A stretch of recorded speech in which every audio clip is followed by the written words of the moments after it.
Eu tenho uma série de programas contra as mulheres que, inclusive, eu levei adiante. O Jeca Tatu é o primeiro candidato a participar da série de entrevistas da Globo e mesmo assim conseguiu ser o pior. O senhor governou Minas Gerais nos últimos quase 8 anos. E a dívida do governo de Minas cresceu 100%, praticamente dobrou. Ela saltou de 88 bilhões para mais de 180 bilhões de reais. Eu pergunto ao senhor por que o eleitor deve acreditar que o senhor, se for eleito presidente, vai conter o crescimento da dívida pública federal se o senhor não conseguiu diminuir o tamanho da dívida do governo de Minas? Perfeito, Renata. Então, quero explicar aqui para quem está nos acompanhando. A dívida de Minas, ela foi toda feita no passado, herdada lá dos anos 90. Tá bom, é impossível assistir esse cara sem acelerar o vídeo. Eu paguei 23 bilhões de reais para aposentado, que não recebia aposentadoria, Renata. Eu paguei 13 bilhões para o governo federal, funcionários públicos. A dívida, o fato é que ela ainda existe e ela precisa ser paga. O senhor passou a maior parte da sua gestão, o senhor ficou 43 meses sem pagar essa dívida e, considerando toda a sua gestão, o senhor pagou menos de 10% da dívida. 13 bilhões de uma dívida de mais de 180 bilhões. Se a gente usar o seu raciocínio, é como se uma família extremamente endividada decidisse parar de pagar o cartão de crédito e dissesse que está com as contas em dia. A dívida existe e ela precisa ser paga. Em seguida, perguntaram sobre vacinas e o novo surto de sarampo. Ele respondeu que o governo tem que ir atrás de bandido porque mata mais que doença. Candidato, quero falar com o senhor agora sobre saúde pública. O país está em alerta por causa da queda nos índices de vacinação infantil. O Ministério da Saúde informou que nenhum estado bateu todas as metas de imunização. O senhor já disse que é contra a vacinação obrigatória de crianças, que essa decisão cabe aos pais, mas eu pergunto ao senhor se essa decisão ou um descuido pessoal de não vacinar acaba colocando em risco todo o conjunto da sociedade, como está acontecendo agora no surto de sarampo. Quem está nos acompanhando aqui fique sabendo, eu tomei todas as vacinas da Covid, acredito na ciência, recomendo que tome. Em Minas eu recomendei que as crianças tomassem, agora eu não posso permitir que uma família, uma criança seja perseguida porque alguém não tomou a vacina. Então eu tenho em mim essa questão de que ser obrigatório se transformar num crime, isso não é o que pode acontecer num país democrático. Repito aqui, de um surto de sarampo, São Paulo com 23 casos confirmados, qual é o papel do governo? E se a maioria não se vacinar, a vacina perde o efeito, né? Agora, o que me preocupa muito é a questão da segurança pública. O que esse governo tem feito com relação a bandidos, né, que estão matando sem parar muito mais do que qualquer doença. Agora o César Tralli ensina como chamar alguém de inútil sem usar esse termo. Agora, candidato, o senhor terminou a sua gestão com o pior caixa do país, um rombo de 11 bilhões de reais. O coordenador de políticas econômicas da sua campanha, o Carlos da Costa, ele promete um ajuste fiscal de 2% do PIB, algo em torno aí de 260 bilhões de reais. Para atingir essa meta, entre outras medidas, o senhor está prometendo privatizar Petrobras, Banco do Brasil, Caixa Econômica Federal e todas as outras estatais. Só que durante os 7 anos da sua gestão em Minas, o senhor tentou e não conseguiu vender a CEMIG, que é a maior estatal do estado. Se não foi possível vender a CEMIG, como é que o senhor pretende conseguir maioria no Congresso Nacional para vender, repito, estatais do porte do Banco do Brasil, da Caixa e da Petrobras?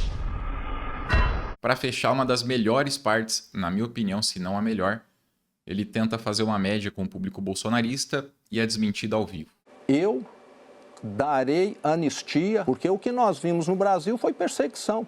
Uma moça que sujou um monumento público pegar 14 anos de prisão. Candidato, a Justiça determinou que houve 7 crimes, eu vou ler aqui para o senhor, tentativa de abolição do Estado Democrático de Direito, golpe de Estado, dano qualificado, associação criminosa, incitação ao crime, organização criminosa armada, deterioração do patrimônio tombado, foram 1.400 condenações. Eu discordo. Na minha opinião, comete crime quem leva o crime adiante. Quem fez, pensou ou até idealizou, mas não levou, para mim, não cometeu crime. O senhor acha que esses crimes que eu enumerei aqui todos não foram adiante? O de sujar o monumento foi adiante, sim. A moça, a Débora, que inclusive eu conheci a irmã, O dela foi adiante. Não ela foi apenas lá... sujar o monumento. Não Bom, foi apenas sujar o monumento. candidatos? E os outros todos? O senhor quer que eu leia novamente? Por favor.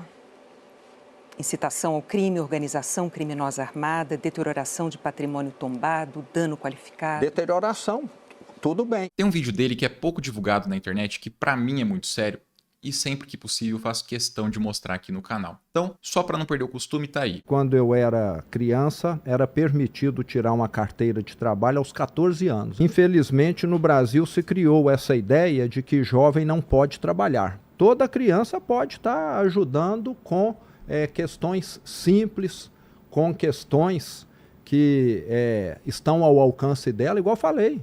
Eu acompanhava meu pai o dia todo. Hoje é dia do trabalho e aqui no Brasil parece que a esquerda criou essa noção de que trabalhar prejudica a criança. O que mais você precisa saber hoje?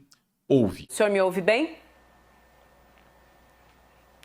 Ouvo muito bem. Ana Castela não gostou das recentes notícias divulgadas e fala em democracia, uma vez que o povo está usando a liberdade de expressão de uma democracia para fazer críticas. Ontem eu mostrei que o Ministério Público já cobrou explicações sobre um contrato de R$1.800.000 com a prefeitura de uma cidade de pouco mais de 4 mil habitantes, mais um contrato de 800 mil em Trindade, mais um de 900 mil em São Roque do Canaã, de 11 mil habitantes. Estimativas apontam 73 milhões entre janeiro de 2024 e março de 2026. Por ironia do destino, 22 milhões só esse ano. E agora saíram mais duas notícias. Ela vai ganhar R$800 mil do partido do Bolsonaro via emenda parlamentar. Aspas, o show é 100% bancado por emenda de deputado do partido e contratado por prefeitura administrada pelo partido.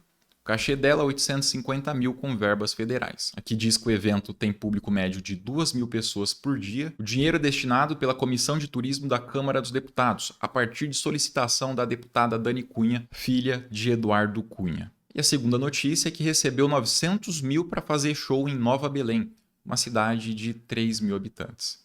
Essas duas notícias saíram hoje. O orçamento total da prefeitura para 2026 é de 70 milhões de reais. O show da Ana Castela custou 4 vezes mais que o orçamento para assistência criança e adolescente. Eu não prometo os mesmos resultados dela, mas o curso de economia para investimentos do professor Paulo Gala ainda está disponível para os inscritos desse canal.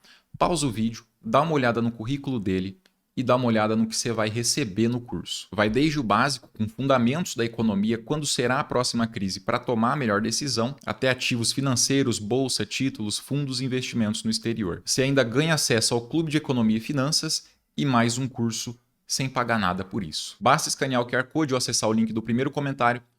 Não tem risco, se não gostar o dinheiro volta para sua conta. E se gostar, você vai ter um certificado de conclusão de um professor de primeira prateleira. Flávio prometeu prestar contas do dinheiro do Vorcaro em até 30 dias no máximo. Agora, 97 dias depois, ele disse que não vai mais falar desse assunto. Aspas, vocês vão parar no tempo? E ainda completou, quem tem que prestar contas não sou eu. É realmente, eu que tenho que prestar contas, eu que prometi. Quem tem que prestar conta não sou eu, é o Lula que tem que prestar conta. Cadê Mas tá tudo certo, porque agora ele prometeu que o primeiro ato como presidente, Deus o livre, será decretar que o Brasil pertence a Jesus, que já foi decretado em 1500. Dino autoriza que Polícia Federal acesse dados de operação contra a produtora de filmes sobre Bolsonaro. Hoje, do nada, a produtora que tem contratos com a Prefeitura de São Paulo para pontos de acesso à internet, onde cada ponto custou mais que a internet do Elon Musk. Bom, essa produtora supostamente tem certo nível de envolvimento, supostamente com membros de facção, segundo as notícias que saíram desse contrato. Hoje, do nada, soltaram um membro de facção, que está nesse caso aí. Do nada, acontece. O governo anuncia salário mínimo de 1.741 para 2027.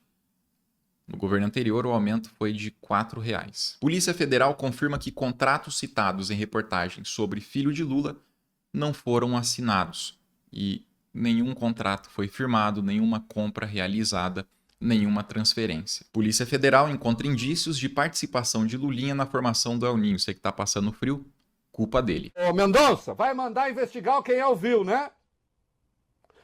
Creia a Deus, não seja Nikita. Eu fui muito sutil na metáfora? Não. Acho que eu fui, né? Espero que não seja o próprio Mendonça. Porque hoje vazou mais uma coisa de um inquérito que está com o senhor. Só vazam coisas dos inquéritos que estão com o senhor, contra o Lulinha. Não vaza nada do inquérito que está com o Dino. E não vaza nada do inquérito que está com o senhor contra o Flávio. O senhor tem que descobrir quem é civil, porque esse civil, ministro, ele contribui para difamá-lo um pouco. É que o senhor está gozando do estatuto de santo? Santo não, porque não fica bem com a sua denominação cristã. O senhor está gozando do estatuto de profeta? E as pessoas vão se perguntar, mas por que do inquérito do Dino não vaza? Por que do inquérito... que está com o Dino. O inquérito do Dark Horse, que está com Mendonça, também não vaza. E os dois do Lulinha, que estão com Mendonça, vaza tudo.